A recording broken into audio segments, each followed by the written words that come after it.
మాజీ ప్రధాని మన్మోహన్ సింగ్ ఇక లేరు. ఆర్థిక సంస్కరణల రూపశిల్పి మన్మోహన్ సింగ్ 5 పర్యాయాలు రాజ్యసభకు ఎంపిక.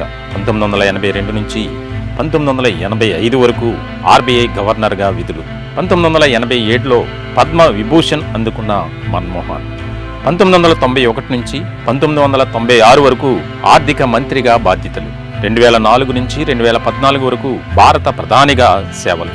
కాంగ్రెస్ పార్టీలో మన్మోహన్ కీలక నిర్ణయాలు. వివిధ దేశాల ఒప్పందాల్లో మన్మోహన్ సింగ్ కీలక పాత్ర. మన్మోహన్ హయాంలో దేశంలో విప్లవాత్మకమైన మార్పులు. దేశ ఆర్థిక గతిని మార్చేసిన మన్మోహన్ సింగ్ అత్యవసర సమయాల్లో కీలక నిర్ణయాలు. మచ్చలేని నాయకుడిగా పేరు పొందిన మన్మోహన్ నిరాడంబరమైన జీవితంతో ఎంతో గుర్తింపు. మన్మోహన్ హయాంలో దేశంలోని పేదరికం తగ్గుముఖం. ప్రజా సేవకుడు మన్మోహన్ సింగ్. భారతదేశ మహోన్నత వ్యక్తి మన్మోహన్ సింగ్. దేశం గర్వించదగ్గ బిడ్డల్లో మన్మోహన్ ఒకరు. రాజనీతిజ్ఞుడు మన్మోహన్ సింగ్ కుటుంబ సభ్యులకు ప్రగాఢ సానుభూతి తెలుపుతుంది నెంబర్ 1 న్యూస్.